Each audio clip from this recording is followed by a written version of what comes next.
magandang gabi po sa ating lahat. So, are you excited? Excited ba kayo? So, pansin nyo po, medyo kakaiba yung ating background. So, nasa secret place po kami. Dito po kami sa heaven. Hindi, biro lang po. So, tayo muna i-aawit bago tayo tawagin yung ating pagsalita ngayong gabi. Para maaga tayo makuwi sa ating mga tahanan. Nga pala, nasa mga tahanan na nga pala tayo. So, ayan. So, let us sing first. Because He lives.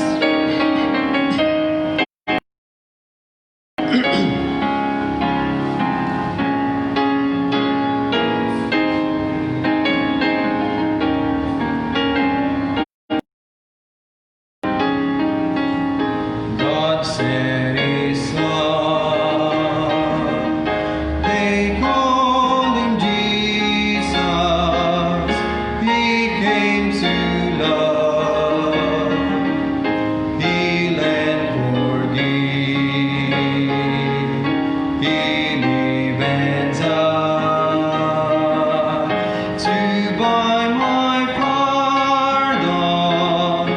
An empty grave is there to prove my Savior lives. Because He lives, I can face tomorrow. Because He lives, all fear is gone. Because I know He knows the future, and life is worth the living just because He lives. How sweet to hold a baby and feel the pride and joy He gives. What greater still, the calm assurance this child can face and serve because He lives. Because He lives, I can face tomorrow. Because He lives, all fear is gone. Because I know He knows the future. Life is worth the living just because He lives.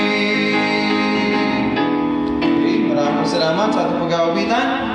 So ngayon po tayo muna ay mananalangin para sa ating pagsisimula ng ating Wednesday midweek service.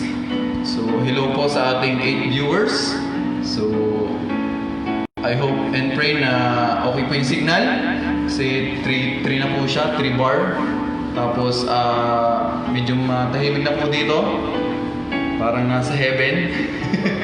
Heaven talaga na. So dapat sa heaven na po. So tayo muna ay manalangin. Let us pray. Gracious Heavenly Father, Holy Father, maraming salamat po muli sa gabing ito, sa pagkakataon nito na kami sama-sama ngayon via live streaming sa aming Facebook page na Bethany Bible Baptist Church. Maraming salamat po sa lahat ng proteksyon, provision na pinagkaloob niyo po sa bawat po sa amin. Yan po, andito nga po kami para nga po mag-worship sa inyo sa Espiritu at katotohanan. Po ito sa panalangin, sa aming pag-aawitan, sa aming pong pagbibigayan. Ganyan po sa pagpalain po yung binigay at sa nagbigay para nga po sa ikalalagahan pa po lalo ng ministeryo dito sa Bethany Bible Baptist Church. Kaya pagpalain po yung binigay at sa nagbigay, ganyan po sa aming pong pakikinig po ng mensahe, and dahil po ang puso ng bawat isa, andun yung excitement, andun po yung willingness, andun yung aming pagiging teachable, andun yung submissive heart, at siyempre po yung humble ng aming mga puso para po mas tumatak po sa amin yung mga mapapakinggan po namin. Ganyan po sa tagapagturo, bigyan niyo siya ng wisdom, gabayan po siya ng banal na espiritu, mapahig ng maayos namin yung salita, at kami naman po ay may apply namin ito ng maayos. Kung saan dumating may mga problema, mga pagsubok is meron po kami magagamit.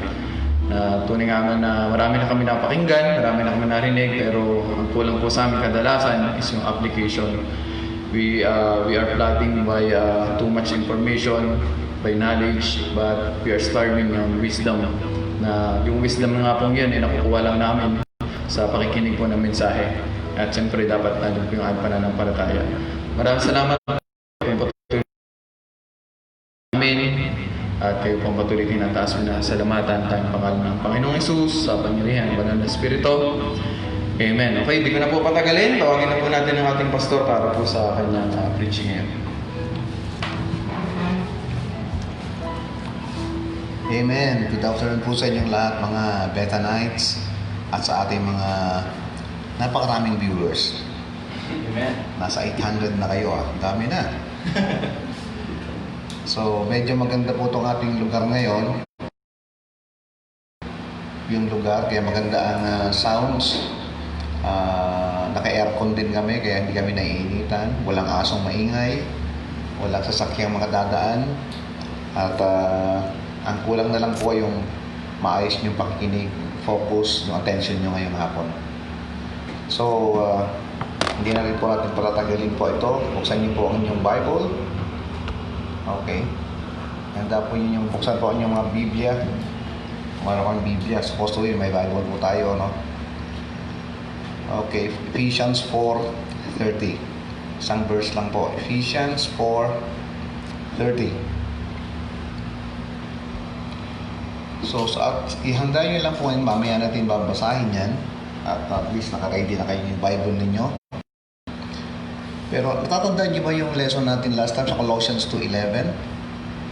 Colossians 2:11, sabi, in whom also ye are circumcised with the circumcision made without hands, in putting off the body of the sins of the flesh by the communication, the circumcision of Christ.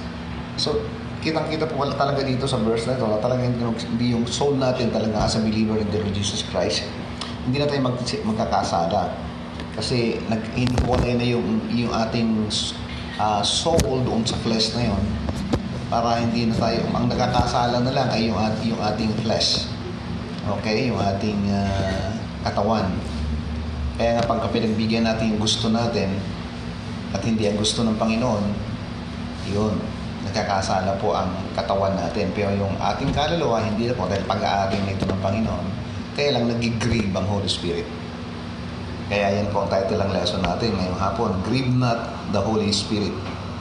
Okay, yung verse natin habang inaano natin, babasahin natin mamaya at habang tayo nagpapatuloy, explain lang po natin to, no? Okay. Pero basahin na rin kaya natin para mas maganda na. Dati natin binabasa. Okay, Ephesians 4:30 sabi, and grieve not the Holy Spirit of God, whereby ye are sealed unto the day of redemption. Tayo po yung manalangin. Kami amang banal na nasa langit. Ama, salamat po sa bagong lugar na ito na binigay mo sa amin. Kung saan ang iyong salita ay malayang ipapahayag na walang mag-istorbo, walang ingay. Bagkos ang salita mo yan ay makakarating sa bawat nakikinig. Hindi lang po ngayon. Kasi after this, nasa YouTube na po yung preaching ko. At alam po magiging blessing din palagi sa lahat. So, nawa po maging maliwanag po yung mga sounds namin. Yan po naging problema last time. Mahina, putol-putol dahil po sa signal. Pero salamat po sapagkat ginamit mo si Joanne na dito mag-suggest dahil malakas po ang signal, kulong at naka-aircon pa. Salamat po sa mga kasama namin ngayon dito. Sila Angie, si John Ray, si Freddy, saka si Joanne. Magkakasama kami dito ngayon. At sa mga member namin na mga nakikinig ngayon, na maaaring nasa TV nila, nakakonekta yun, no? Nakikinig ngayon, dalangin ko ang banal na Espiritu ang siyang maging guro namin ngayon, magbigyang liwanag po ang mensahe ngayong gabi. At dalangin ko ang tagapagsalita ng banal na Espiritu, kabayan ng banal na Espiritu, maging maliwanag po ang mensahe na maintindihan po ng bawat isa At alam ko po na magiging blessing ang lesson na itong ngayong gabi. Sa pangalan ni Kristo Jesus na aming tagapagligtas. Amen. Okay. So, sabi ng Bible, grieve not the Holy Spirit of God. Okay. Whereby ye are sealed. Redemption. Mamaya po, galing ng pagkaka basa natin dito, no? Unang-una, ang Holy Spirit po ay hindi siya it, no? He is a person. Pag sinabi ko siyang it, parang pinutukoy mo, it is it's an animal, it's a plant, it's a bird. Pero ang Panginoong Kristo po ay hindi it, He is a person. He is a personality. Ang Banal na Espiritu po ay member ng Godhead. Katandaan natin yung Trinity, God the Father, God the Son, and God the Holy Spirit. So siya po ay member ng third person of the Trinity. So he is a person, at ang maganda po nakita ko sa Banal na Espiritu, He don't force you to do anything. Hindi kanya pipwersahin. Kaya nga tayo binigyan ng Holy Spirit ng Word of God, at ang Holy Spirit ang magpapaliwanag sa atin yan habang pinag natin. Binibigyan niya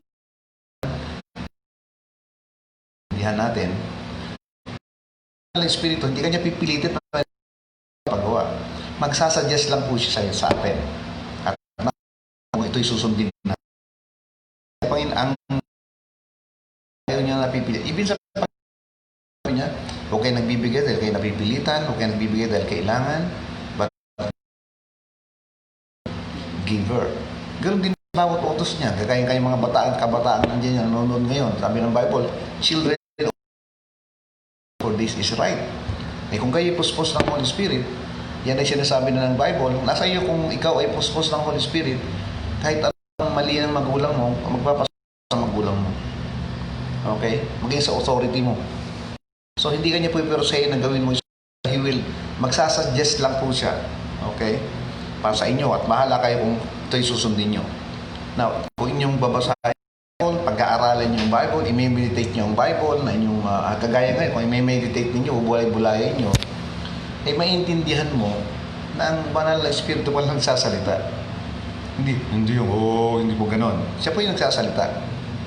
Kaya nga kung ang Bible binabasa nyo, at maganda ugnayan nyo, maganda ang relationship nyo sa Banal na Espiritu, mangungusap sa inyo ang Holy Spirit. So habang binabasa mo, di ba, nagpipray ka. Then, habang binabasa mo, mangungusap sa iyo ang Holy Spirit. So, there is a communication. Okay? At magsasalita sa atin ang Holy Spirit na yan sa pamamagitan ng kanyang salita. Ipapaintindi niya sa atin yung gusto niyang ipaunawa sa atin. And at the same time, hindi niyo alam, ang mensahe na pala nito sa atin. Okay? So, He's a person. So, He can speak, He can talk, He can communicate. Ito isang maganda sa Banal na Espiritu. He prays for us. Amen? Isipin mo isang Diyos, ipapanalangin tayo. Kaya napakaganda po, yung tayo ay puspos ng Banal na Espiritu. Ang ugnayan na maganda ito, talagang mangungusap po sa atin. At mapapakinggan niya yung panalangin natin ng Ama. So, kung babasahin, sabi niya, He prays for intercession for the saints.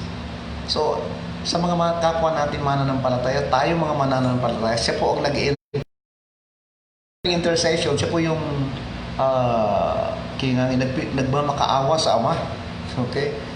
Kasi siyang nasa atin, siyang naman.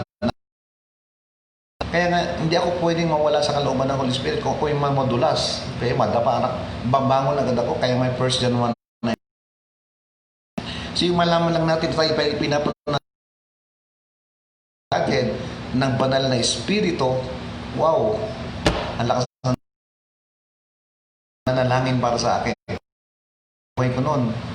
At naalala ko, pinagpipili, kaya pala ako nagkakaroon ng nabago pala ako sapagkat malaki ang papel ng Holy Spirit sa atin. Kasi mamaya papaliwanag pa natin. So, the Holy Spirit is talking to God in our behalf. O, di ba? Naalala yung preaching ko noon. So, kailangan magpapasakop ka sa Holy Spirit. Kailangan natin ang Holy Spirit. Hindi pwede nating lumayo o mawala tayo sa kalooban ng Holy Spirit. Kaya, be filled with the Holy Spirit. Sabi niya, pasakop ka sa Banal na Espiritu. Bakit tayo kailangan magpasakop sa Holy Spirit? para pag tayo mananalangin, maririnig ng ating Ama ang ating panalangin sapagkat siya ang nakikipag-usap sa ating Ama, no? At yung mensahe natin, okay, ang Ama lang nakakaalam ng kalooban niya, ang Ama lang ang banal na Espiritu lang nakakaalam ng kalooban ng Diyos sa atin. Okay? Parang sa akin. So kaya nang magpasakop ako, ngayon pag ako'y mananalangin, ilalagay ng banal na Espiritu yung mensahe pag ako'y nasa kalooban niya, ilalagay ng banal na Espiritu ang mga salita mula sa aking puso na lalabas sa bibig ko by faith at tiyak na marinig yun ng ating Ama. May mga mensahe pa nga sa Bible na bago pa lang natin hilingin, dinidinig ng ating Ama. Ganun po siya. Ang dami ko ng answered prayer sa buhay ko. At lalo ayaw kong kumalas sa kalooban ng banal na Espiritu. Siyempre, doon pa rin kumisan, mawawala. Balik ka kaagad. Kaya hindi po pwede. Kailangan natin ng banal na Espiritu sa buhay natin. So, whatever is going in your life ngayon, ano man nangyayari sa inyong buhay ngayon, may problema kayo, may kabigatan kayo sa inyong buhay, ano man ang kinakaharap nyo ngayon, ang pinakamagandang bagay dito is, kapag mayroon tayong magandang relationship sa banal na Espiritu, ito yon, He prays for us. Wow! At siya ang nakikipag-usap sa ating Ama in our behalf. Okay? Saan ka makakita ng gano'n? Kaya nga ang isang Kristiyano, tunay na Kristiyano ay unique. Sapagkat pinananahanan siya ng Holy Spirit. Siyang gumagabay sa atin, siyang nag-aalaga sa atin, at marami pang iba sa kanan na ating matatalakay ngayong hapon. Okay po? Kaya ayusin natin ang magandang relationship natin. Kaya nga, grieve not eh. Huwag natin kalungkutin ang banal na Espiritu. Yun ang title natin. Grieve not the Holy Spirit of God. Now, minsan sa punto ng siguro na may nangyari na sa buhay nyo, na minsan na lumapit ang kumari mo, o kumpadre mo, o kaibigan mo, sabi, uy, pag-pray nyo naman ako. Okay? So, sige, brad, pag-pray kita. O sige, sis, pag-pray kita. Dumaan ng 2 linggo, tapos nakita mo yung kaibigan mo. Sabi ko, Brad, salamat, pinag-pray mo ko. Ang galing talaga ng Lord. Pero sa totoo, nakalimutan mo yung pag-pray. O, di ba? May mga ganong pangyayari. Okay? Pero ang isang magandang is pinapasalamatan natin sa Panginoon. Okay? Ang banal na Espiritu, okay, sabi niya, ay making an intercession. He is pleading for us. Talking to us. To God the Father. Kasi iba talaga, kaya pag tayo nanalangin palagi, as a believer, huwag na yung sana ang Panginoon. Hindi. Okay? Hindi na yung Lord. Sinong tinatawagan natin? Kasi tignan mo ha, pag tayo nanalangin ng Holy Spirit, ang kinakausap natin ay Ama. Ilalagay ng Holy Spirit sa atin ang mga mensahe sa ating puso na lalabas sa bibig natin by faith. Kaya pakikinggan ng ating Ama yon. Kasi yung lalabas sa bibig natin ay kalooban ng Ama na marinig sa atin. Kaya hindi pwedeng pa nag-pray kay Panginoon. Kailangan address ka agad sa Father. Kasi doon na kaya ang hirap mo siya. May manariga kung minsan na nalalangin na, Lord, Ama, Lord, Panginoon, ay hindi po pwede. Kaya address natin sa tama. Kasi ang kinakausap natin direkta ay ang Panginoon. Sinong Panginoon? O yan naman, ano ba? Ang kausap natin ni Ama. When you pray, sabi niya, address it to the Father. Okay. So, God the Holy Spirit, sa pinapasalamatan natin, at dapat huwag pumala sa isip nyo, una sa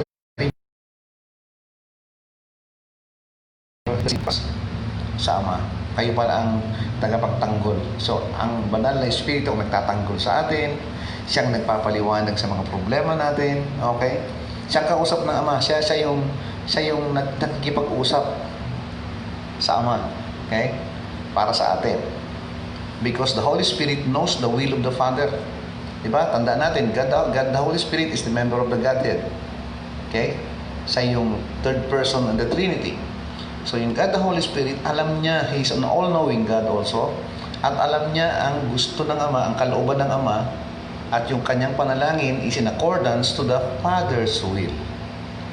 Kaya sa much as possible, huwag na tayo ma-open tayo, balik agad. Hindi pa naman tayo perfecto eh. Pag may temptation, kaya nga, para malayo tayo sa temptation, sabi niya, pray that you enter not into temptation. How do you pray? Pray without ceasing. Siyempre, in fellowship ka sa banal na Espiritu. Sinasabi din ng Book of John, sabi dito, that the Holy Spirit rebukes reproves and convicts. Yan sinasabi niya. So yan pala ang responsibilidad ng banal na espiritu sa atin. Ano? Tingnan niyo ha. Ang banal na espiritu ay nagre-rebuke. Kayo ba'y nakatikim na ba kayo ng rebuke? Ikaw ay napagalitan, di ba? Ikaw ay sinabihang mali ang ginagawa mo. Yan, di ba? Napapagalitan tayo para maituwid yung tama. Ngayon, pag sinabing reproves, talagang gagawin niya, ipapaalam niya na mali ka sa maraming paraan. Magugulat ka sa kapangyarihan ng banal na espiritu dahil parang ibang ipag pinaalam mo, di ba? Pag nagawa kang pagkakamali, parang hiyang-hiya ka. May confess mo na pero parang hiyang-hiya ka pa rin. And He convicts. Okay? Iko-convict, hindi ka may time, hindi ka makatulog. Di ba? Hindi ka makakain. Kasi alam mo may ginagawa kang hindi tama. So, yan ang papel ng Holy Spirit sa atin. Siya rin na nagtuturo sa atin. Tinuturuan niya tayo ng kanyang salita. Siya rin nagsasabi kung anong gagamitin natin. Halimbawa, may isang problema, tayong darating, at ikaw ay faithful sa salita ng Panginoon. Alam niyo ba? God is an all-knowing God, ang Holy Spirit, at ilalagay niya na sa puso natin yung mga bagay, yung mga salita ng Diyos na ating natutuhan. Para pag dumating ang problema, maalaala mo na agad yung mga lessons na yon. Kaya, ang tanong na lang is, gagamitin mo ba o hindi? Okay? Hindi tayo pipersen ng Holy Spirit. Ibibigay niya lang, alaala niya lang natin yung kanyang natutuhan natin, ay tinuro din niya. Nasa atin yan kung gagamitin natin o hindi.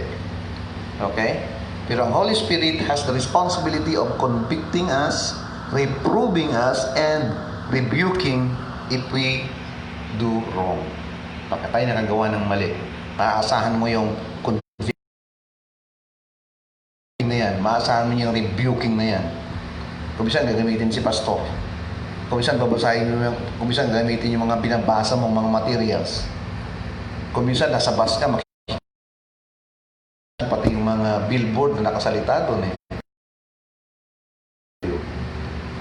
malaking tingin mo pag nangusap sa Holy Spirit. Ganun po yan. Okay?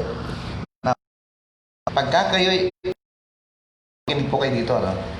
Pagka kayo nakagawa ng kasalanan, at madalas naman tayo nakagawa ng kasalanan, ito lang ang pangit.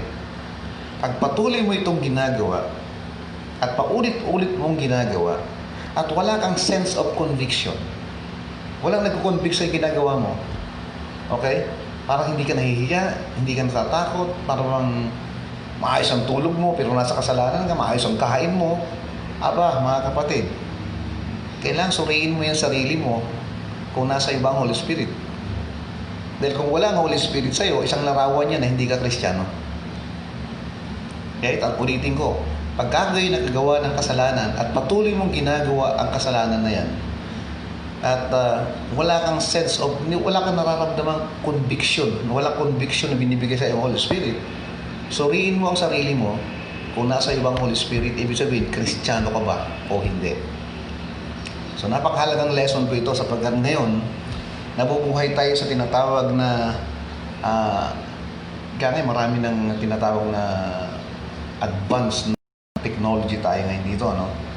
Pero dito, nais ang Panginoon dito na tayo mamuhay na naayon sa kanyang kalooban through the Holy Spirit. Gusto niya maayos ang unahin natin sa Panginoon sa Kristo, patuloy natin kinikilala ang kanyang siya, kinikilala ang Holy Spirit. Nalalaman natin yung mga doktrina, yung mga ginawa ng Panginoon sa Kristo, at ang papel ng Holy Spirit ipakilala sa atin si Kristo, hindi lang tagapagligtas, kundi Panginoon ng buhay natin. Okay. So, gusto niya kasi maging maayos yung pamumuhay natin, lakad natin, at kasama natin sa pamumuhay natin, walking with the Holy Spirit, means living with the Holy Spirit. Okay? Kaya Betanites, kailangan natin ng banal na Espiritu. Huwag kayong basta mamuhay ng padaskol-daskol. Young people. Okay? Sayang nga lang, yung mga ibang young people hindi nanonood dito. Alam nyo, kasalanan yan. Okay? Paliwanag yan na you're grieving the Holy Spirit. So, napakahalagang paksa itong ating pinag-aaralan na ito. At ang teksto natin ngayong hapon is Ephesians 4:30, grieve not. Oh. Okay? Explain po natin itong verse na ito bago tayo magpunta sa ating mga lesson. And grieve not the Holy Spirit of God, sabi niya, whereby ye are sealed unto the day of redemption. Bakit niya kayo sinabi yun? Pero ang good news po rito, sabi niya, you are sealed. Okay? Until the day of redemption. He seals us. Okay? Pag sinabing redemption, yung pagdating ng Panginoong Kristo. Now, what is the importance about that? Bakit mahalaga yung sinelyuhan tayo? Okay? So, when you accept the Lord Jesus Christ as your Lord and personal Savior, the Holy Spirit comes in. Ayan ang banal na Espiritu, papasok sa atin yan. Hindi lang siya papasok, mananahan sa atin yan. Mamumuhay siya sa kalooban, sa loob natin, sa ating kaluluwa. At tayo'y siselyuhan. Okay? Ibig sabihin, pag-aari ka na ng Diyos. Binili tayo ng dugo ng Panginoong Kristo, kaya pag-aari niya tayo. Kaya yung kaluluwa natin na hindi na magkakasala.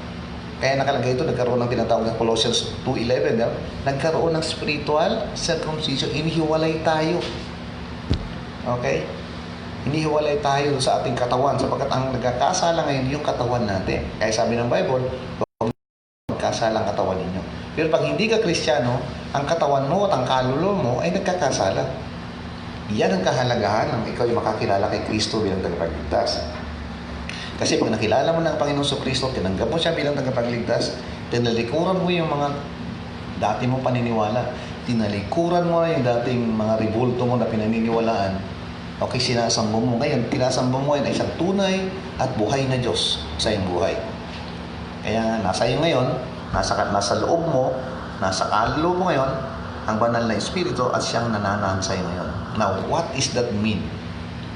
Okay? Bakit sinelyuhan tayo ng banal na Espiritu? That means He get you covered.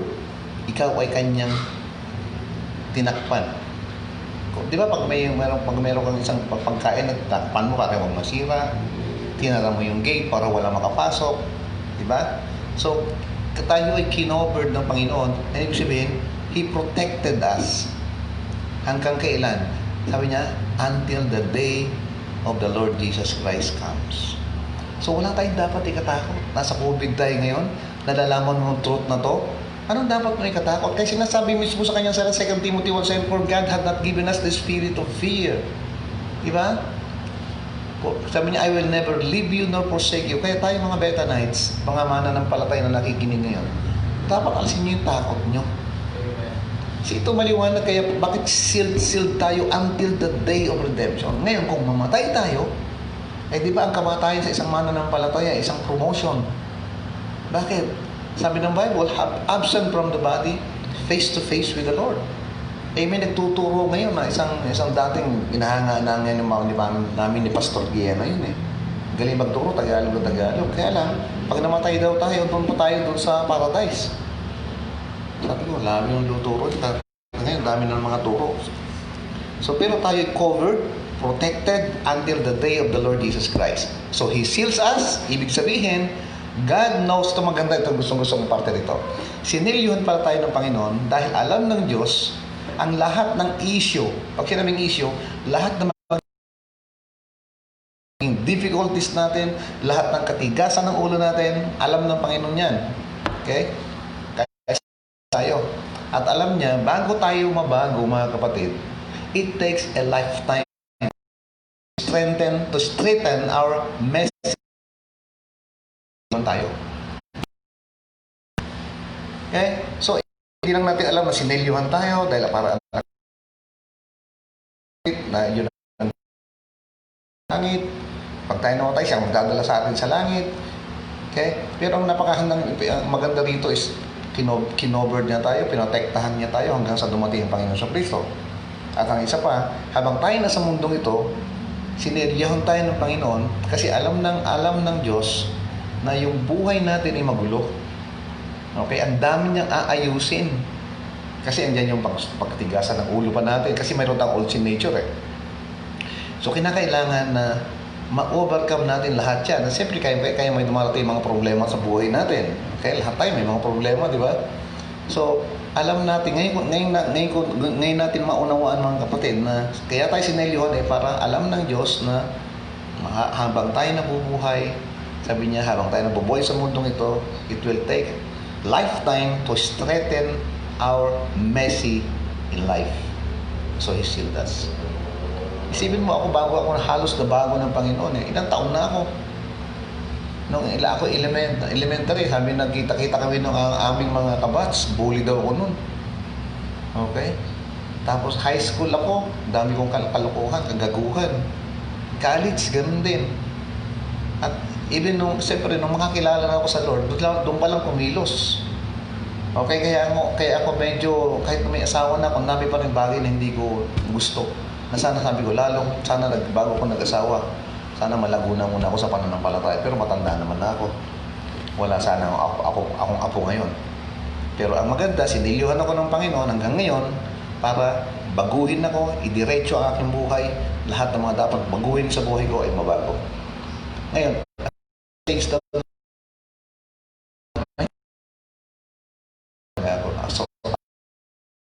sa tulong ng banal na Espiritu sa buhay ko, hindi niya ako sinilyohan at tinuruan at ginabayan pagkagalit sa kasalanan. Ang labanan kasi mga kapatid sa isip eh. Yung alam mo lang konting sabit ay kailangan, hindi o pwede yun. Huwag mong pagbibigyan ang laman, huwag mong pagbibigyan ng dyablo. So, dahil dito ngayon, dahil alam natin silyado na tayo, di ba? Huwag niyo sabihin, ito ay license para magkasala. Huwag po. Kasi pagka nagkasala ka, grieve uli ang Holy Spirit. Pero tanda natin, ang banal na Espiritu ay nananahan po sa atin. At kailangan masigurado natin bilang isang mananampalataya at nasa yung Holy Spirit, huwag tayong manahan sa lugar ng kasalanan. Okay? At magnatili doon sa kasalanan doon at lumakat pa sa kasalanan yon at gawin natin yung lifestyle, yung kasalanan yon. At may mga mananampalatayang ganun. Nagkasala, hindi na bumangon. Okay? Nanatili silang nagkakasala. May mga kilala ako. Taon na, nasa kasalanan pa rin sila. Okay? At akala mo parang masaya pa sila sa ginagawa nila ngayon. Pero, wag. At kung kayo tunay na mananampalataya, patuloy kayong iko-convict ng Holy Spirit. Marami siyang kaparaanan. Kumisan, may mga sakit na ibibigay sa atin, iaalaw niya yung mga sakit-sakit na yan. Kumisan, aksidente.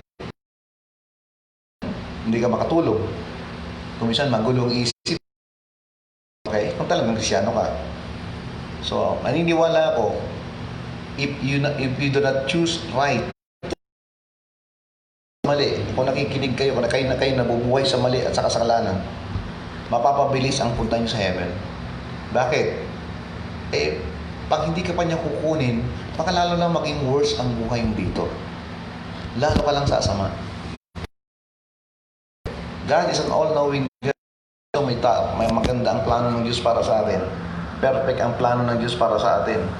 Kaya ngayon sabi ko noon ko sana natutuhan ng talagang tumiretso yung buhay ko sa Panginoon. Pero kaya hindi, talagang dadaan ka sa hardship and difficulties. Mapapadaan ka sa mapahiya ka, mapapadaan ka sa lahat ng mga bagay na yun para ma-humble ka. Okay? So, salamat. Sabi ko, salamat sa mga naging problema ko. Kung hindi ron ako, makawala na. Palayo na talaga ako. At yun ang purpose ng kaaway natin. So, sinulatan ni Apostle Paul ang Ephesian Church. At alam niyo ba, ang Ephesian Church is a powerful church. At pagkasabi ko nga, pag ako ipamimiliin ka, saan ka magpapastor sa 7 churches? At pipiliin ko ang Ephesian Church. Ito mga tao, ito is convicted, persuaded, filled with the Holy Spirit, walk in the path of God. They love God. At in-impact nila yung community nila, no? Talagang kilala sila. At sila yung nagka-cast out ng demons. So this is a powerful church. Masasabi ko, this church is on fire. Paano nila ito nakuha? Paano naging ganyan ang Ephesian Church? Di ba, pinuri siya muna ng Panginoon dito ang Ephesian Church, pinuri siya. Kaya lang, bandang huli nga, you have lost your first love. Okay, pero nagsimula sila ng maayos. Alam niyo kung bakit? Lahat ng itinuro ni Paul sa kanila, lahat ng preaching na binigay ni Paul sa kanila, ginawa nila. Kasi sila yung pag nagturo si Apostle Paul, pinag-aaralan nila yung kanilang mga tinuturo. Minimeditate na yung tinuturo ni Paul. At ang ginagawa na, sinusunod nila, sinasabi ni Paul, ng kanilang pastor. Okay? Kaya nga sa para sa iglesia, dapat yung membro at ang pastor tulungan.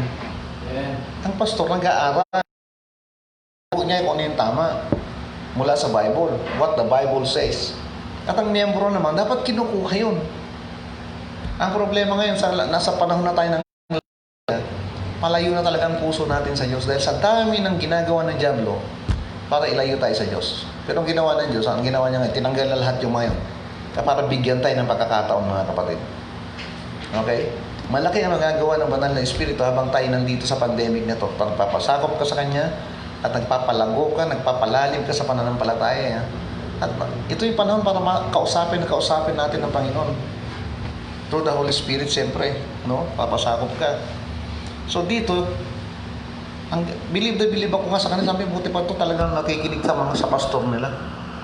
Maganda yung position nila. Pinasabi rito paano sila mamuhay, how they fight, yung spiritual warfare nila. Lumalaban talaga sila spiritually, lumalaban sila.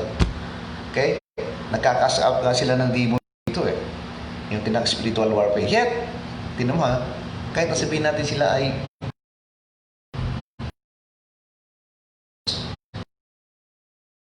dito, sabi niya, Ephesians, grieve not the Holy Spirit of God.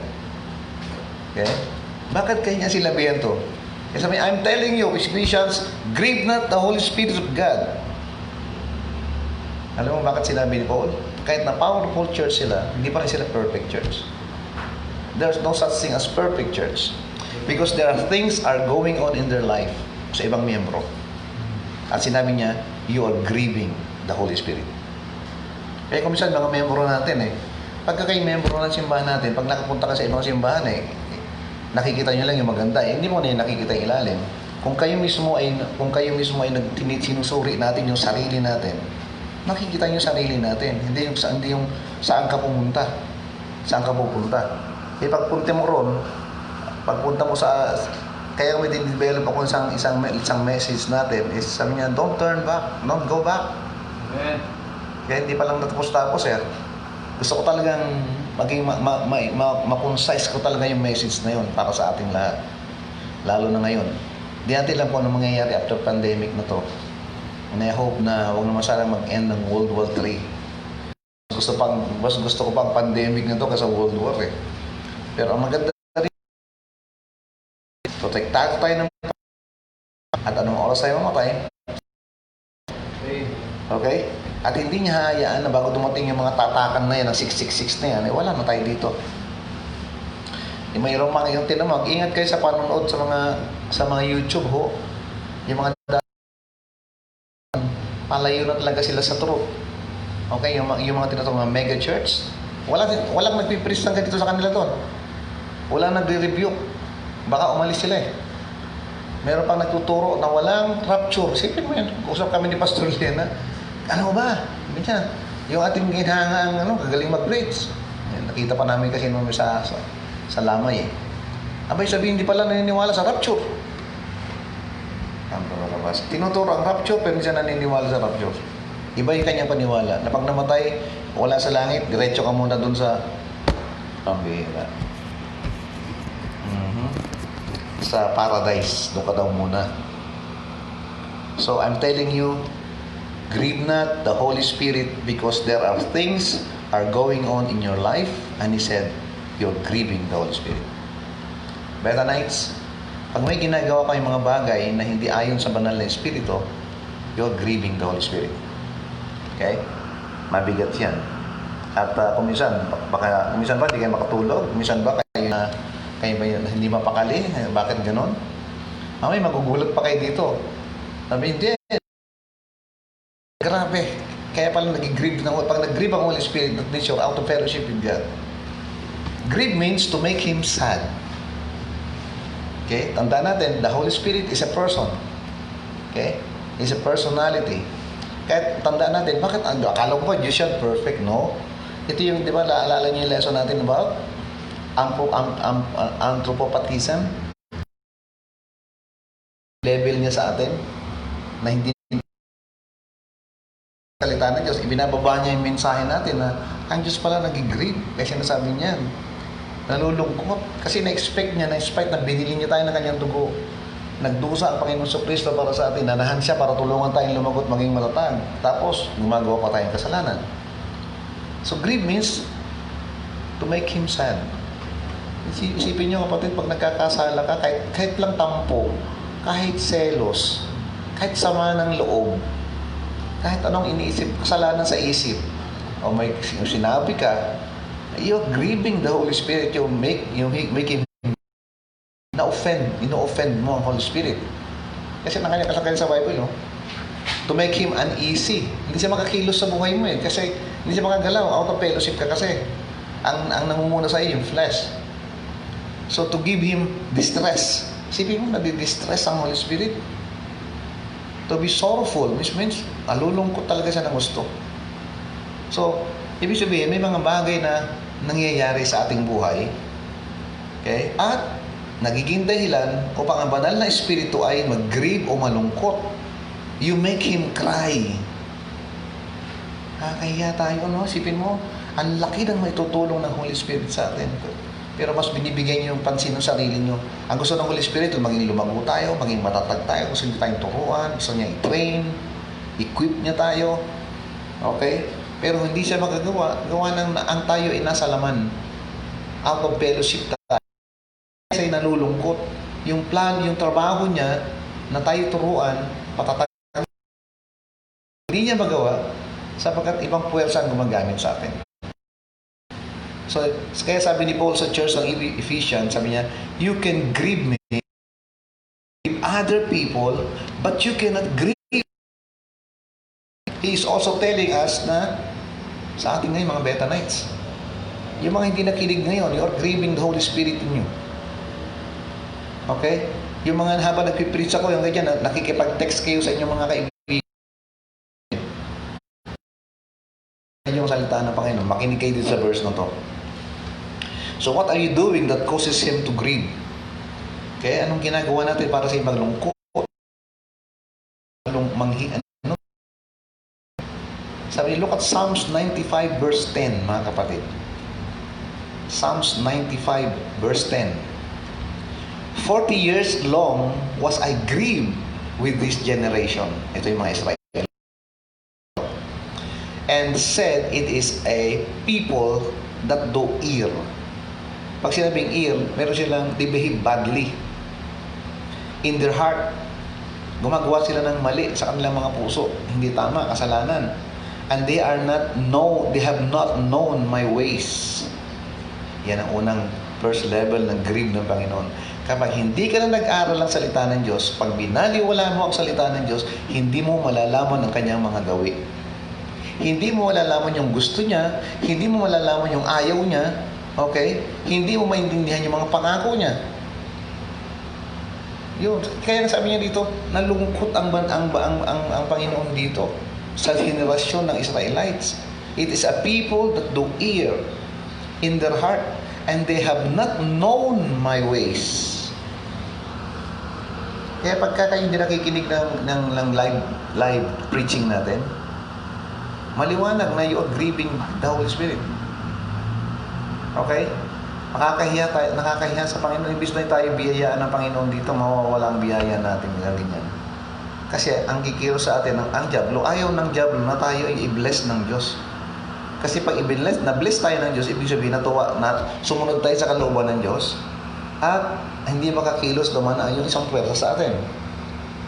Okay? Kaya, please, makinig kayo dito maigi. Ano man ang ginagawa niyo, tigil mo na yung ginagawa niyo. So, first point natin is not knowing, grieve the Holy Spirit of God, of not knowing His will. Yan, Psalms 95 verse 10. So, nakakalungkot mga kapatid. Itong panahon natin ngayon, sobrang access na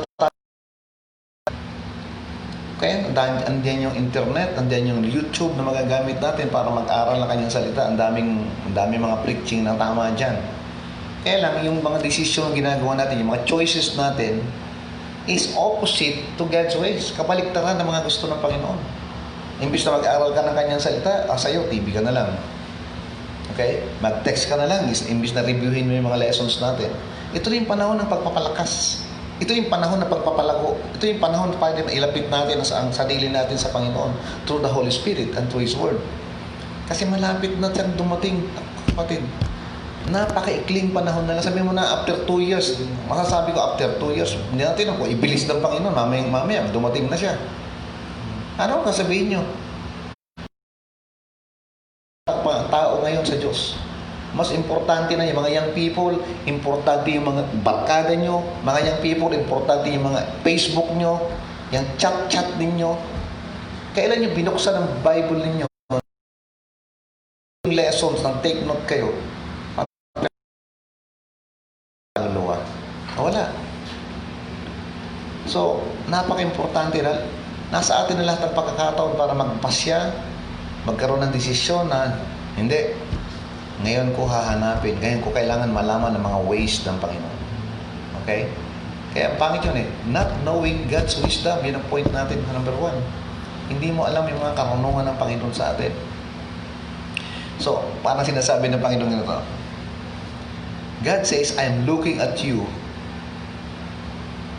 Nitignan kita. Di ba sabi na noon, ang mata niya, hindi siya makakawala sa atin. Kasi sa mawalang paningin, sa paningin natin ng Diyos, sasamantalahin ng kaaway yun. Kaya di ba sabi niya, I will never leave you nor forsake you. So, tinitingnan tayo ng Panginoon. Tinitingnan niya yung mga gagawin natin.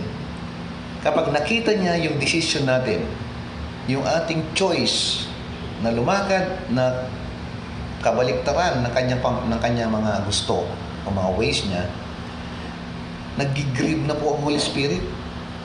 Kasi alam niya mapapahamak ka. Alam niya maliligaw ka. Alam niya mapapalayo ka sa kalooban ng Panginoon at hindi mo lang alam kung anong binabalak ng kaaway sa iyo. Kaya nag-grieve ang Holy Spirit sa iyo, huwag mong gagawin yan, mapapahamak ka. Namatay na ang Panginoong Kristo sa iyo para sa iyo. So, nagdusa na ang Panginoong Kristo para sa iyo. Gusto kong tingnan mo yon. Kaya gusto ko kitang turuan, gusto kong ipakilala ng gusto si Kristo sa iyo, hindi lang nakapagligtas, kundi Panginoon na susundin mo sa buhay mo. Kaya nang lumalayo ka, wag.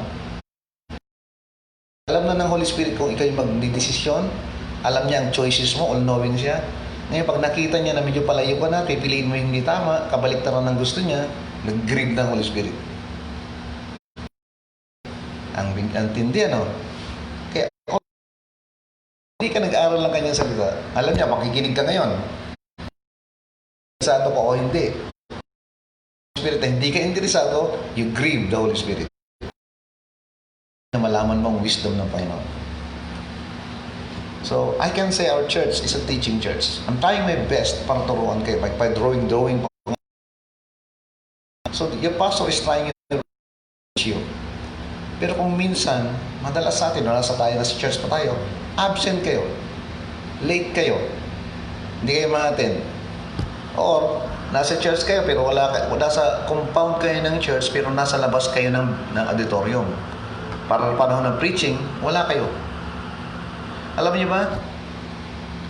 Pag ako magpapastor, gusto ko ng isang church na kahit may COVID na ganyan, gusto ko yung ba mga tao ay talaga interesado sa kanyang salita. Kasi kami mga preacher dito, kaya mga leaders natin, nagpipreach sila, pinagbuyatan nila yan, pinipray nila yan, hiniling na sa Panginoon yung mga mensahe niyan. Para lang sa inyo, pag umattend kayo, makakain kayo ng kanyang salita, maging matatag kayo. Pero dahil alam ng Holy Spirit na malayo pa lang, alam niya kung kayo hindi interesado, grieve ng Holy Spirit. Gusto yun sa panahon ng problema mo, wala ka.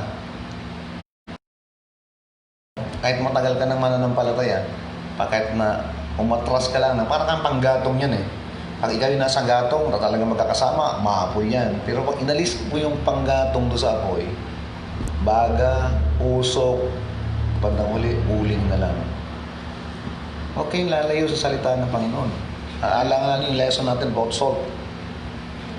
So, gusto ko na isang church na pagpastoran po ay yung kung interesado talaga sa salita ng Panginoon. Yun nandun siya palagi.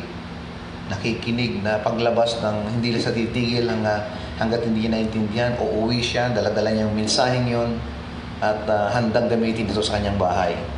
At pag nangyari hindi ka interesado, then you're grieving the Holy Spirit.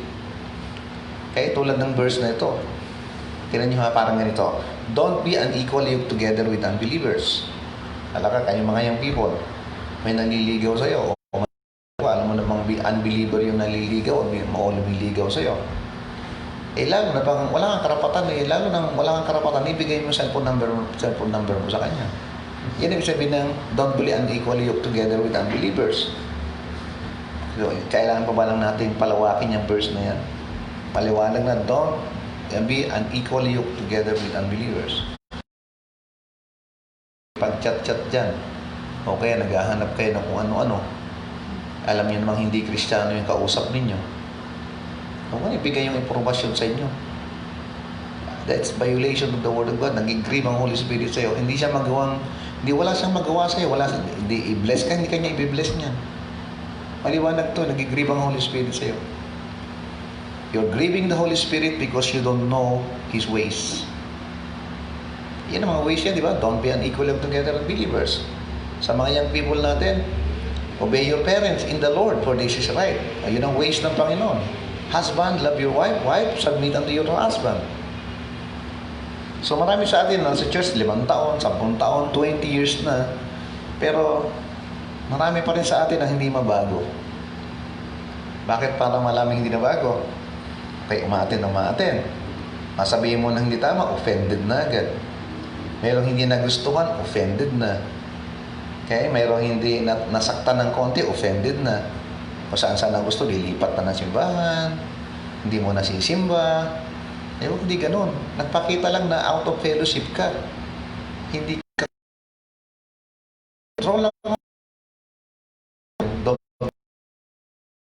fellowship with God. And the Holy Spirit is grieving hanggat hindi mo itatama yung sarili mo. Siyempre, pag hindi ka sumimba, pag hindi ka natututo, yun ang title natin, you lack wisdom. Gusto ng para anumang oras dumating ang Panginoon sa Kristo, meron kang matatanggap. Ito pa, remember last time, palaging inuulit-ulit, di ba? Mapalad tayo mga Kristiyano dito sa Pilipinas sapagkat tayo ay malayang nakakapagtipon. Naalala niyo yun? Diba? Kahit sa anong oras tayo dumating, magtipon tayo, magbasa tayo, umawit ng makalangit na awitin, ay hindi po tayo pinagbabawalan, hindi kagaya ng ibang bansa. Pero sabi ko, samantalahin natin, minsan hindi natin gusto na siguro hindi iniisip na mangyayari ito. Hindi naman kahagera, ganito. Na isang araw sabi ko, hindi na tayo makakapakinig ng salita ng Panginoon. Hindi na tayo makakapag-gather ng simbahan. Di ba nangyari na? Mga kapatid, ngayon, hindi na nag-gather. Mayroon pa siyang chance pa tayo para makinig ng salita ng Diyos. May mga cellphone kayo, saan nyo ginagamit ang cellphone nyo, kaya nga tayo may live preaching para kayo makakarinig ng ganitong pagkakataon. Nasaan kayo? Nasaan yung mga pangalan nyo dito, yung iba rito? Nag-pandemic na tayo. Dumating na tayo sa crisis. May nabago ba sa inyo? Ito na, we need to grow up. Okay? Ang nangyari na sabi ko, magbago kayo at lumago sa pananampalataya. Pa rin tayong membrong ganun, mga pasaway. I'm sorry for the word. I am your pastor. Remember that. Regalo ko ng Diyos sa inyo para tulungan kayong lumago sa inyong pananampalataya. Or not, ako yung pastor. Paalalahanan tungkol dyan. Trabaho ko yan. And you're grieving the Holy Spirit because you don't know His ways. Okay? Kailang malaman natin mga gusto at ayaw na. Ngayon, gusto natin mamuhay ng matuwid. Alam mo, pag nalaman mo yung gusto, gawin mo yung gusto. Huwag mong gagawin yung ayaw niya. So, tayo ko is find God's ways. Hanapin yung mga ways ng Panginoon. Bakit po? Because there is victory in finding God's way. Kasi lumalago ka niyan habang natatagpuan mo yung mga ways niya, sinusunod mo, o di umaabante ka. Ay kung hindi ka natututo, di wala kang susundin. Puro kasama ng loob, puro kaselos, puro katampo. Look at Isaiah 43 verse 24. Thou hast brought me no sweet gain and with money. Sabihin rito, no? Neither hast thou filled me with the fat of thy sacrifice, but thou hast made me who burden me to serve with thy sins. Thou hast wearied me with thy iniquities. Ang bigat nitong verse na to. Ulitin natin, Isaiah 43:24. Thou hast brought me no sweet cane. So wala. Puro wala daw tamis. Yung mga dala-dala nadadala natin. With money, sabi niya rito, neither hast thou filled. And the word filled is satisfied me with the fat of thy sacrifices. Sabihin, mga binibigay mo mga baka o mga binibigay mo sacrifice ng Old Testament yan is puro mga payat. Kasi walang fats of thy sacrifice. But thou hast made me, or the word made me is burden to serve with thy sins. Thou hast wearied me with thy iniquities. Kunin natin yung word na burden. Yung word burden, ako'y inalipin mo. Which means you got me. Which means sunod-sunuran lang ako sa iyo na wala akong magawa, pero nag-aantay lang sa walang di siya makakilos because of your sin. Because God is holy. Okay? And you have wearied me. Which means, sabi niya, you have exhausted me with your iniquities. At yung word wearied yan is, pinagod nyo ko. Dahil sa inyong mga kasalanan. Which means, nabibigatan ng Panginoon sa ating mga kasalanan. Yung pagsuway po natin. Kaya nga sinabi niya, my people are destroyed for lack of knowledge. Kaya kahit tayo mga sinasabi niyo kayo mananampalatayanan, sabi niyo kayo ay Baptist. Kaya hindi natututo, kahit pang simba kayo, fellowship with God kayo, hindi kayo puspos ng Holy Spirit, hindi kayo matututo. Okay? Napakatalino po ng kaaway. At pag hindi kayo naging maagap sa inyong spiritual, so you're grieving the Holy Spirit. Find God's again, kasi nasa kanyang victory in finding God's ways. So God's ways has its way, and your way get you into trouble. Okay? Kung saan ka naroon ngayon. Sundin mo yung gusto mo. Di ba? Di sabi naman, trust in the Lord with all thine heart and lean not to thine own understanding. Acknowledge him shall direct thy path. Lean not. Oh, di ba? Pag sinunod mo yung lean mo, yung gusto mo, you're heading to trouble. Kaya may problema ka ngayon because hindi yung God's ways ang sinusunod mo, kundi your way ang sinusunod mo. Na dapat kantayin mo yung my way, hindi God's way. Okay? Number 2. Sin and iniquity. Yun na sabi sa Isaiah 3 verse 24. Yun na palang pangalawang point. Isaiah 43 verse 24. So when you sin, mga kapatid, pag nagkasala pala tayo, itong mga verse na to, itong mga lessons na ito, hindi ipipreach ito sa mga mega church. Tandaan nyo, hindi mga about sin, puro sila encouragement, puro ganito, kasi ayaw nila na daw pagkabaka daw masaktan, pagod na sila, ay hindi po, wala pong paglago, kailangan balanse. Sabi nga ng Bible, teach, preach, rebuke. Ito nakalagay sa Bible. Paano malalaman na mali sila? Paano tutuwid yung buhay nila kung mananatili sila sa kasalanan? So when you sin, when you keep on doing the same sin, pag sinabi yung sin and iniquity kasi, kaya yung word na kasalanan, pag patuloy mong inuulit-ulit yung kasalanan, nagiging habitual mo na yan. Nagiging ugali mo na, habitual practice. Ganito yan. Okay, papaliwanag natin. Paano? Simple yan, mabigyan natin paliwanag. Halimbawa, ang isang taong nasa kasalanan. Yung tao na yan, paulit-ulit yung gagawin. Gagawa siya na ng budget. Tignan mo ha, pagkakasala siya na may budget. Ibig sabihin talaga, pinaghandaan niya. Patabi siya ng pera para maging budget niya. At, ganito yan. Nabihin natin sa parting sexual, ano? Magpapareserve yan ng kwarto sa hotel. In advance. O, diba? Talagang prepare niya. Ganyan ang sin. Okay? Another one is yung halimbawa, magsasacrifice ka ng channel sa isang YouTube o sa isa para mapanood mo yung gusto mong mga palabas. Yung maduduming palabas, hindi naman lahat madudumi. Kundi may mga, kaya halimbawa sa iyo, yung ibig sabihin, i-explain ko yung kasalanan dahil may gusto kang panoorin para mabigyan yung last mo sa buhay mo. Kahit na maggumastos ka, magbabayad ka sa YouTube o kaya saan yun, Netflix. Ako nanonood ako ng Netflix pero wala namang, siyempre ang dami hindi maganda ron. Okay, nagbabayad ka, para mapili mo yung gustong papanood mo, yung gusto mo lang, masatisfy mo yung kasalanan mo sa buhay mo. Or mag-order ka ng magazine. At yung magazine na gusto mo, alam mo naman yun, i-deliver pa sa bahay mo. Tandaan natin ito mga kapatid. Bakit kayo pinipristo? Marami na kasi dumating ang Panginoon. Gusto ko kayo as your pastor. Gusto ko mabunot kayo dyan eh. Okay?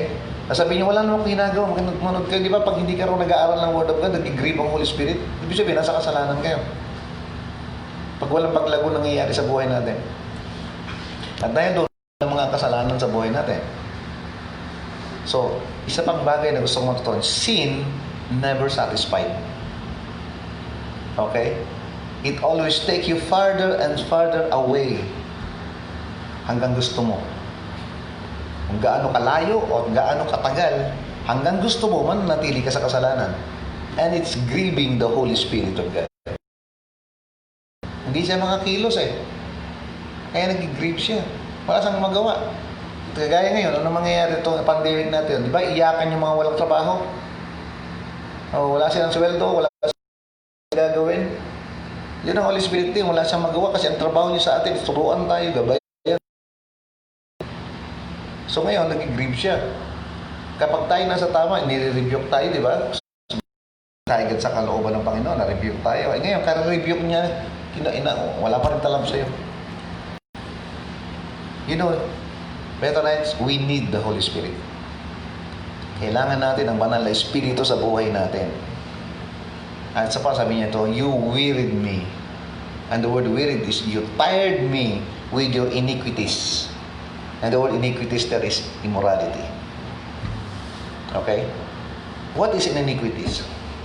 It is when you find yourself in a place when you go away past the sin. Lumagpas ka pa doon sa kasalanan, nag-level up ka. So, ibig sabihin, nagkasala ka na, ni-level up mo pa yung kasalanan mo. So, meron palang level up ang kasalanan.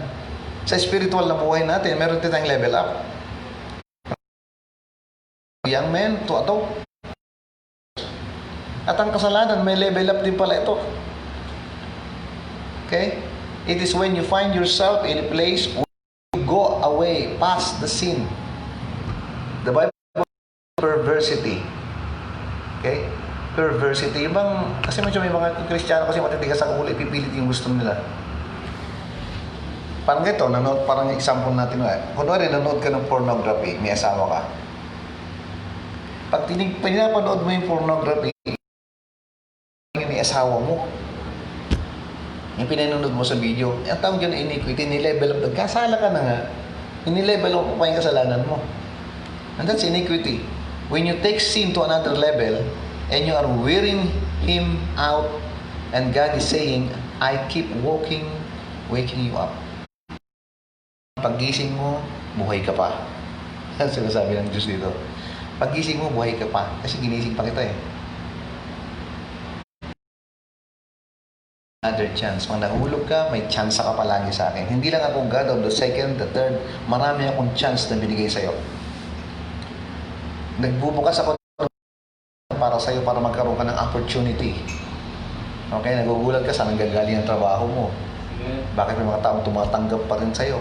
Binubuksan ko yung mga pintuan para sa'yo, hindi mo lang alam yun. Okay? Ano pa? So, hindi lang mga opportunity na binibigay sa'yo. I'm still blessing you. Binibless pa rin kita. Dahil anak kita eh. Okay? Dahil, halimbawa, ang Holy Spirit, sabi niya, ako pa rin ang nasa iyo, ako pa rin ang gabay mo. Kaya lang, sabi niya dito, but you keep doing the same sin and to another level pa. Yan ang wearied. You're wearing me. You keep making me tired. Pinapagod mo ako. And you know you are not going a long way when you get out. Sabi niya dito, He is full of mercy, compassion. Mga kapatid, kayo na nagpapatuloy pa rin sa kasalanan sa pagsuway. Yung wala kayong interesado sa kanyang salita, hindi pa rin ganun kayo kainit, hindi pa rin ganun kasigla sa pakikinig ng salita ng Panginoon, hindi kayo ka-excited, hindi kayo ganun kaseryoso. Okay? Kaya madalas, wala. Nahulog tayo sa sin, at nagle-level up pa tayo. Lalo na yung mga young people ngayon. Iba na yung mga ano nila. Na-level up na rin sila ngayon. So mga young people, may pagkakataon pa tayo. Tayong lahat may pagkakataon.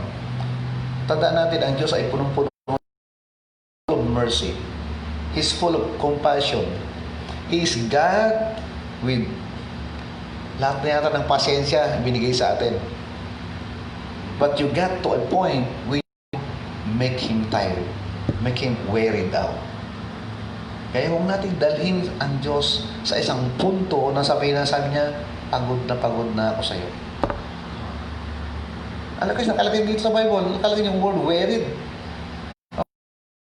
Dinala mo ako sa puntos na pagod na. Sa kasalanan pala, paulit-ulit ka eh. Diba? Nag-grieve na siya. Tapos dumating ka, nag-level up ka pa, yung wearied pa yung ginawa mo. You're making him tired. Sabi niya, you wearied him out. Sabi niya, pagod na ako sa'yo. Ay, mga kapatid, ang message na ito talaga mahal ka para sa atin. Bigyan natin ng toon. Because God is the God of the second chance.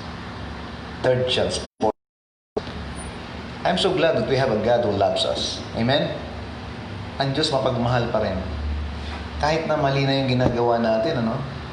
Andun pa rin siya, andun pa rin palagi. Kahit na pagod na siya sa atin. Isipin mo, tandaan natin na tayo ay sabi niya, kabayaran ng kasalanan, kamatayan, kasi sobrang kasalanan na ginawa natin. Pero tinubos niya tayo.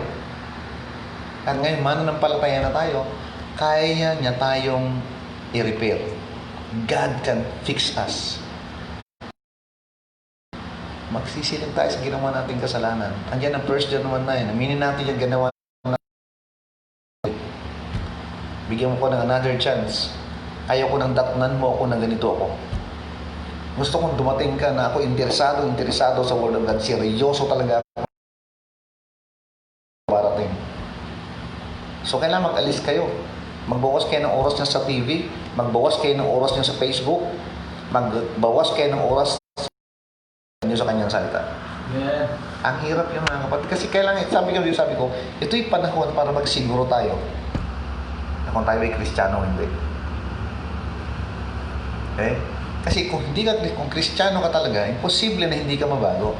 Imposible sa tagal ng panahon hindi ka maging excited. Kasi galing din ako sa kasalanan, kapatid eh. Kita ko kung paano ko inangat din ng Panginoon. Aram ko rin, paano ko ginulpi ng Panginoon. Nakatikim ako ng mga garote sa buhay ko. Meron pa tayong chance. Okay? Kasi pag, hindi. Next point na. Rebellion. Pag sinating natin rebellion, look at Isaiah 63 verse 10. Isaiah 63 verse 10. But they rebelled and vexed. Yung word na vex sa original means grieve His Holy Spirit. Yan, sabi niya rito, but they rebelled and vexed His Holy Spirit. And the word vex again is grieve. Therefore, sabi niya rito, He was turned to be their enemy. No, wow. Okay, mabigat ito. Therefore, He was turned to be their enemy, and He fought against them. They have done something that caused God to treat them His enemies. Sabi niya, matindi, nag-rebelde na sila sa Diyos. At dahil nag-rebelde sila, the Holy Spirit is grieving. At dahil dito, sabi niya, He was turned to be their enemy, and He fought against them. Aba, yan ang pinakamabigat na makalaban natin ang Diyos. Wala tayong laban sa kahit sa suntukan. Yung suntuk lang. So they have done something. Alam mo, bago dumating na maging kaaway ka ng Diyos, isipin mo, tartuhin ka ng Diyos na kaaway. Okay? At nilabanan sila ng Diyos dito. Dahil nagrebelde sila. So, yung isang bagay na ayaw mong mangyari sa buhay mo,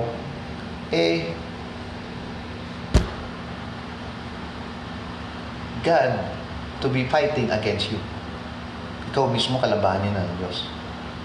Isipin mo, the King of Kings and the Lord of Lords. Isipin mo the sovereign God, the one who controls the universe. Ituring kang kaaway.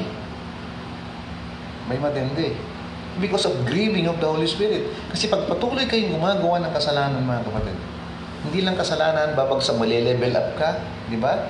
Iniquity. At sanahan tong yan, rebellion. At pag dumating ka sa puntong ito, itatrato ka ng Diyos na kaaway. Kaya bago tayo dumating sa puntong ito, pwede ba tama na natin yung buhay natin? Kaya mga na hindi nanonood ng live preaching dyan, eh, siguro kayo mga nanay, tatay, ang mga lola at lolo, gisingin nyo sila, sabihin mo, simula ngayon mag-aral na tayo kaysa maging kaaway tayo ng Diyos. Dito talaga ang tungan natin dito. Ito isang bagay na kinatakot ko sa buhay ko. Ang daming ginawa ang Diyos sa buhay ko bago ako natuto talaga lang gising. Alam ko mahal ako ng Diyos. At kayo mahal din ng Diyos. So, the things that you don't want to happen to your life is to be the enemy of God. Alam mo naman, wala tayong kalaban-laban sa Diyos. Kung pag-aaral mong Armageddon, ang daming milyon. Nakalagay sa Bible, pinatay niya lang. Wala siyang kalaban, kundi ang dami. Patay lang. So, that's what happening now.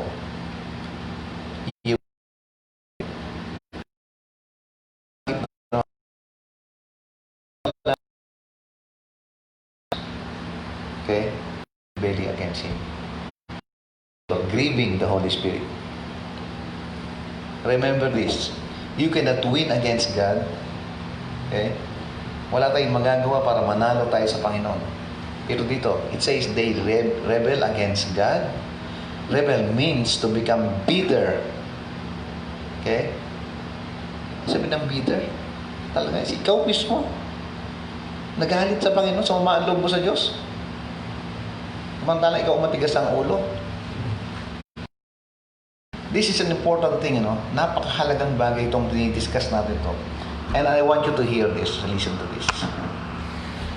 This is what happened. Makinig kayo, ha? Ito yung nangyari sa buhay ko. At pwede mangyari sa bawat isa sa atin. Ito talaga ang kalakaran, Ito ang ginagawa ng kaaway. Kasi tandaan nyo, kung kayo ay tinuturing na ka-Kristiyano, alam nyo sarili kayo, anak kayo ng Diyos. Okay? Ito ang nangyayari. Yung kalaban, gagawa ng programa yan. Hindi kayo maigi. Gagawa ang kaaway ng programa. Hindi niya. Ito yung paano siya magkumilos. Okay, makinig kayo, ha? Satan will try, or the enemy will try to create something in your life that will cause you to be bitter against God. Okay?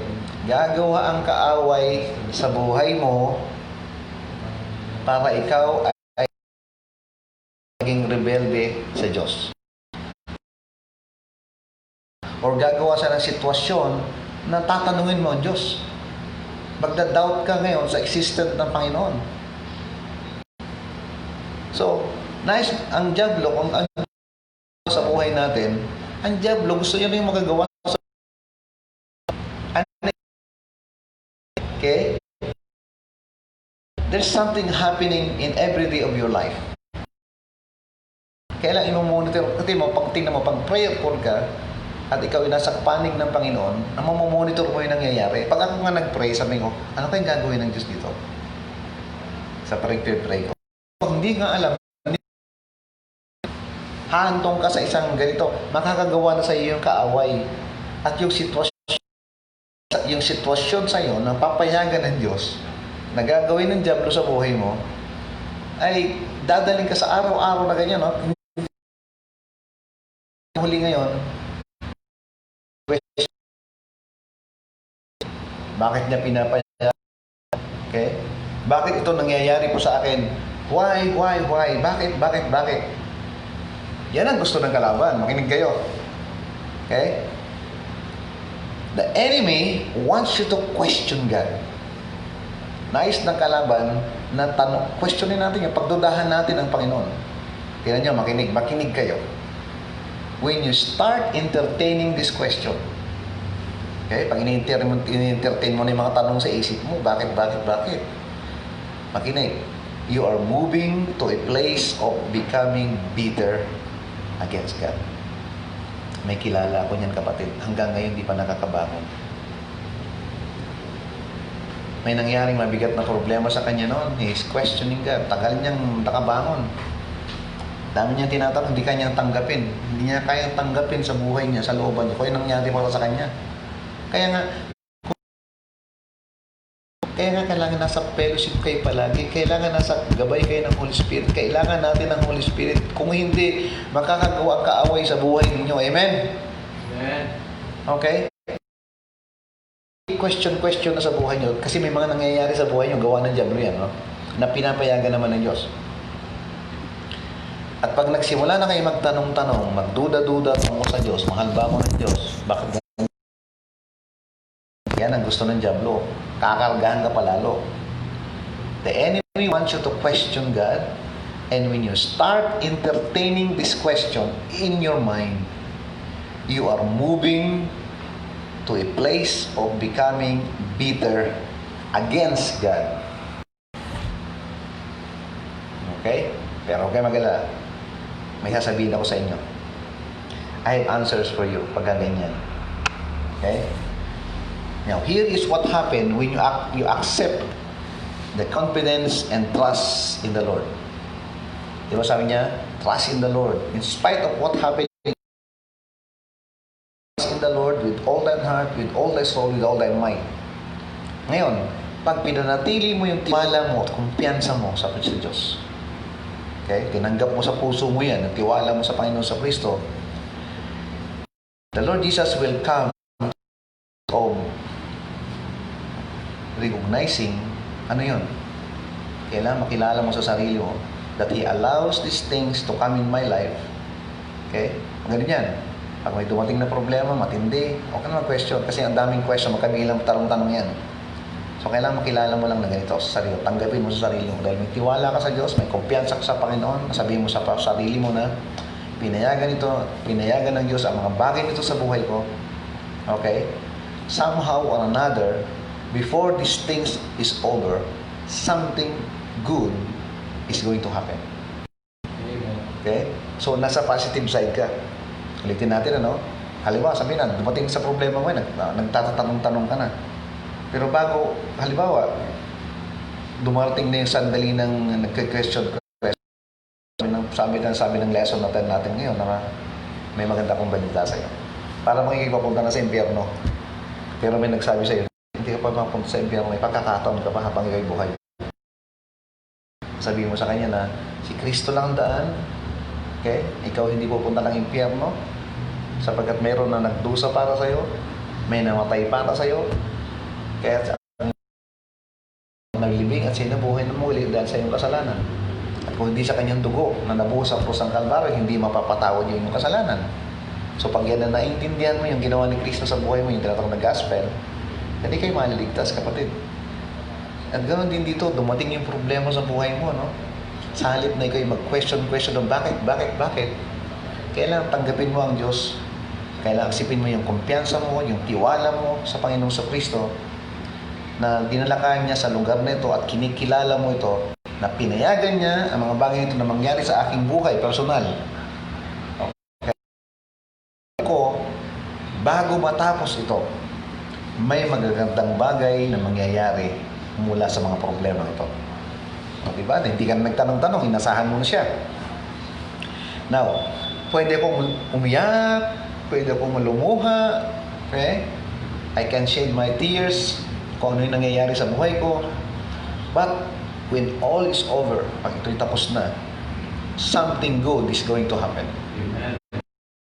8:28, and we know, dapat alam mo na, anong alam mo, that all things work together for good. Yan ang sabihin. Kaya, hindi mo and we know that all things, ito sabihin, and we know, all things work together. Kailangan alam mo. Kaya mayroon, and we know. Ngayon, alam mo na, pinapaalam sa iyo ng Panginoon dito ngayong hapon. So, He did not promise that we cannot have troubles or things will always be according to yung gusto natin, na mangyayari sa gusto natin. Hindi, kabaliktaran yan. Para sa akin, sa nangyari sa buhay ko, umiyak ako, nasaktan ako, okay? Maaring hindi ko gusto yung nangyayari, yung kasalukuyan nangyayari sa akin noon. Maaring gusto ko nang bumiga sa buhay ko. But I know beyond the shadow of doubt, if He let these things happen into my life, alam ko na sa dulo ng journey na ito, I use it. Okay? for my own good. Gagamitin ito, mga problema ito, para sa aking ikabubuti. Kasi may nabasa akong libro na tungkol dito eh. Natandaan ko pa to. Nakinapitan ko yun. Talagang iyak ako, nasaktan ako. Okay? Kasi may mga taong ayaw sa'yo, may mga nangyari pang hindi maganda sa buhay ko noon. Yung mga kaibigan ko noon, na-expect ko mga kaibigan ko na wala, pag nakikita ko, di ako pinapansin. Siguro, niwala sa mga istorya yung ganun. So, kung babalikan ko ngayong buhay ko, masasabi ko maraming salamat sa Panginoon. Okay? Masasabi ko, salamat sa mga taong tumalikod sa akin. Sa mga taong umiwas sa akin. Sa mga taong ayaw sa akin. Because God turned it around, He brought me something better. Okay? Ginawang lahat na mabuti ang Panginoon. Masasabi ko sa buhay ko yan. Yes, ulitin ko. Yes, I cried. Masakit, mga kapatid. Yes, I don't like it. He brought me through it. Natapos, natapos to. And I'm still here. Okay? Hindi pa ako nawala. I'm still here.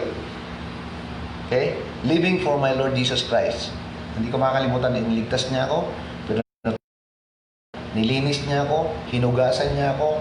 He fixed me, inayos. Okay? Nirestore niya ako. And I'm still here.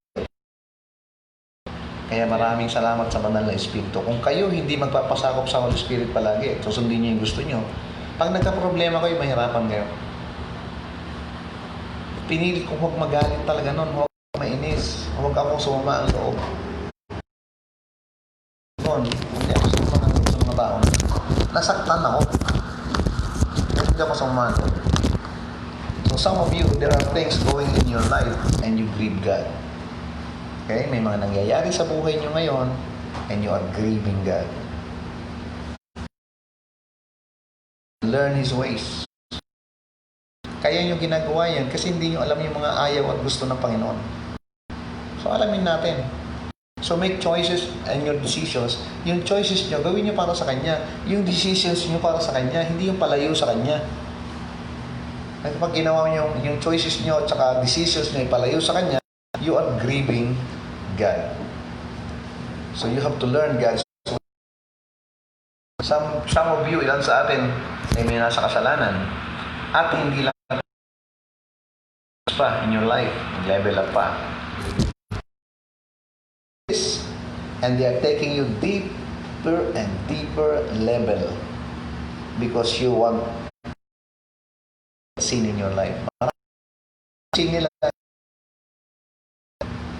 Maraming nakakaalam sa kasalanan nila pero okay lang sila, makapal na sila. And di nila alam, they are grieving God. Kayo ang nagsisira ay hindi na nyo mapakamit yun.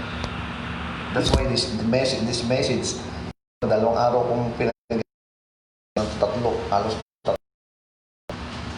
At alam kong una para sa akin, naalala ko yung buhay ko nun.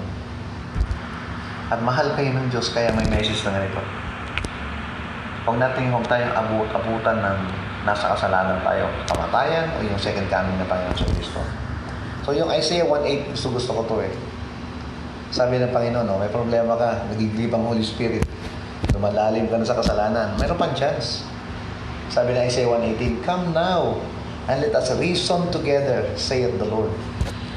Sabi niyo, though your sins be as scarlet, they shall be as white as snow. Though they be red like crimson, they shall be as wool. Nations for you. Ang kapatid, habang tayo buhay, pag-asa tayo. Diba tayo malalago na sa pananampalataya? Lalo tayong lalago. Sa mga nahulog sa kasalanan, pwede pang bumangon.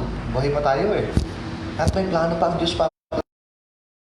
May goal ang Panginoon para sa'yo. And He's saying, I don't care what you have done, sabi ng Lord sa atin, ano? I don't care, pinakamasama ka man tao. But the blood of the Lord Jesus Christ washes your sins away. Pag ikaw ay Kristiyanong nasa backslidden, kapatid, go back. Balik ka. Mahal ka ng Lord. Nag-aantay ang magandang plano niya para sa'yo. Huwag kang mahiya. Ang mahiya ka pag magpatuloy ka sa kasalanan. Okay? Remember the prodigal son? Nahiya pa nga siya nung una, di ba? Kailan mo bang isagad mo yung buhay mo bago ka bumalik sa Diyos? Go back. Go back to fellowship and be right with God. Kung kayo yung wala pang Kristo sa inyong buhay, simple lang po, yung gospel, kailangan maniwala kayo kung ano yung ginawa ng Panginoon sa Kristo sa buhay mo. Na siya ay namatay, di ba? Sabi ng gospel, 1 Corinthians 15:1-4, na siya ay namatay dahil sa ating kasalanan, siya ay nalibing at siya ay nabuhay na muli. Ibig sabihin po yan is, kailangan mong ma-realize. Pero isang magandang balita, okay? Mayroong isang tao, nagkatawang tao, inamin niya yung kasalanan mo.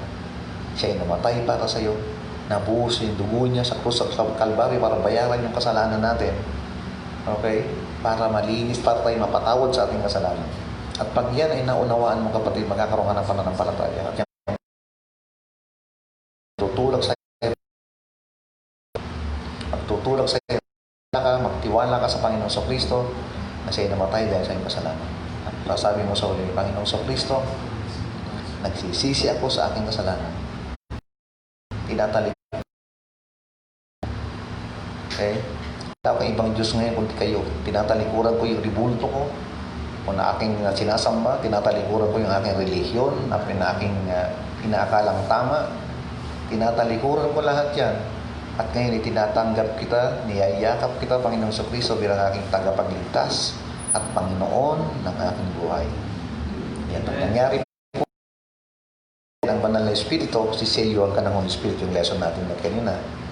Okay? God is going to seal you. Ibig sabihin, pag-aari ka na ng Diyos. Yan ay garantiya sa langit. Yan ay garantiya na ikaw ay anak ng Diyos.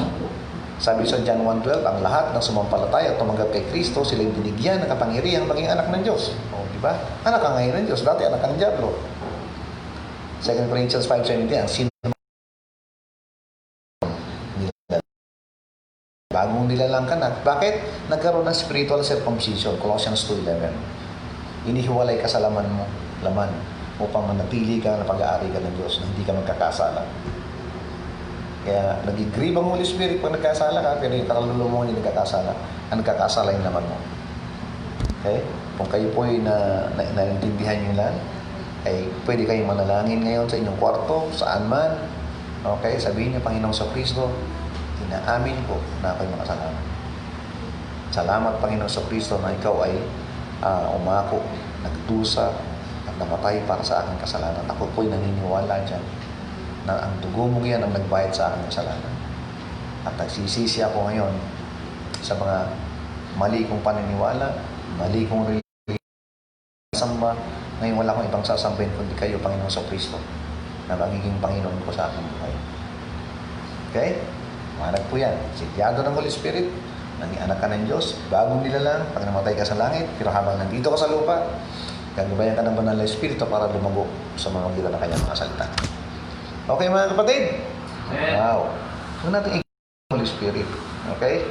Grieve not the Holy Spirit of God. Buhay natin mawalan na. Kaya salamat at mahal tayo ng Panginoon. At I hope na yung lesson na yan, ipag-aaralan ninyo, huwag niyo babaliwalain. Hindi tayo dapat na-offend. May lesson na tayong grieve. Hindi ba? How not to be offended. Oh. Lesson natin tayo about the soul. Okay? So, dami nating lesson na hindi maging may wisdom. Nalulungkot pala ang Diyos pag hawal tayo, hindi natin alam ang wisdom niya, hindi natin alam yung mga ways niya. Kaya yun din, dahil hindi natin alam yung mga pamamaraan niya, hindi natin alam yung ayaw niya at gusto niya. No. Kung tayo sa kasalanan, at hindi pa rin tayo natuto na kanya sila, level up pa tayo. Lumalalim. Sa bandang huli, magiging rebelde tayo sa kanya. At ito ang pinakabigat, magiging kaaway tayo ng Diyos. Okay po?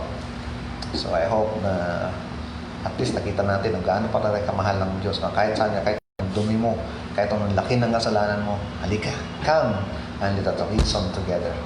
Kaya kitang repair, kaya kitang ayusin, kaya kitang ibalik muli. At Pagsiglahin muli bilang isang mananampalataya.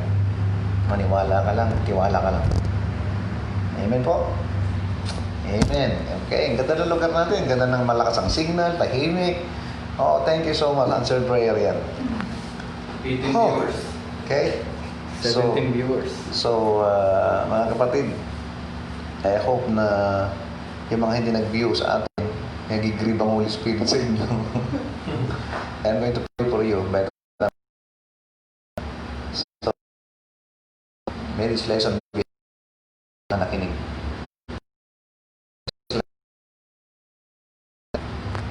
Kung mayroon kayo sa bahay nyo, maaaring wala kayong mahinaan yung I hope na ipag-pray yung signal. Kamo binigyan ng Panginoon ng magandang lugar. Kasi may mga ways ang Panginoon eh. Pag aral ng salita ng Diyos, may mga paraan siya para improve niya. Kung kayo naman may talagang gusto niya, pamamaraan din siya ng magandang linya. Eh kung hindi kayo sanay, hindi kayo talagang ganado, sabi mo, paraan? Ayan. Nakagawa nga kayo ng ibang pamamaraan niyo pag kayo tatawag sa iba. Oh, yung ba naman patapos sa Panginoon, hindi pa niya magawa. And because of that, you're grieving God. So, will be a blessing to you. Tayo pa'y mag-pray. Salamat. Kasi kinukonvict mo kami. Po, kailangan namin. Hindi namin alam kung kailan ka babalik. Gusto kong datnan mo kami na kami nasa kalooban mo. Gusto kong datnan mo kami na kami nasa ayos. Dalangin namin yung mga kapatid natin, na alam namin naman na tagil. Tulungan mo po silang makabalik sa kanilang pananampalataya. Tulungan mo silang tumayo uli sa faith na yan at manumbalik sa kalooban mo. Alam po mahirap, pero kung gustuhin nyo ay makakaya nila. Sa mga kapatid namin, maraming dahilan para makinig. Gumagawa sila yata ng paraan para hindi makinig. Tulungan po sila na makabangon sa, alam mo, atake ng kaawayan. Kasi lalo na po ngayon, panahon na talaga ng pulling away. Panahon na ng katotohanan talaga yung marami na itching ears sa mga tenga. Pero huwag sana sa Beta Night. Tulungan po kami na ang Beta Nights ay manatiling matatag, palaging interesado sa iyong salita, at palaging kaya nga seryoso pagdating sa salita mo. Dalangin namin yung mga kapatid namin mahihina. Tulungan na po silang makabangon muli. May balik nila yung init sa pananampalataya nila. At may mga lessons naman kami para paano lumago. I hope na mabalikan nila yun. At alam nyo na sa YouTube lang. Salamat po sa sound system namin ngayon. Salamat sa magandang lugar namin pinagpipritsan ngayon. Walang ingay. At malaya namin may papahayag ngayon sa salita ng may at may pagtitiwala sa iyo. Sa pangalan ni Kristo Jesus, aming tagapagligtas. Amen. Okay? So, magandang gabi. Good evening to everyone. It's coming Sunday morning and Sunday afternoon. And I'm always excited to preach the Word of God. Sana excited din kayo. Lalo na ngayon na iba na po talaga ang habang nalalapit ang kalaban para tayo ilayo sa Diyos. Okay, papayag. Okay? Because we grieve the Holy Spirit. Hayaan natin ang banal na Espiritu ang siyang manguna, manalay sa buhay natin. Okay? Maraming salamat po at magandang gabi sa inyong lahat. Good night. See you Sunday. Shout out.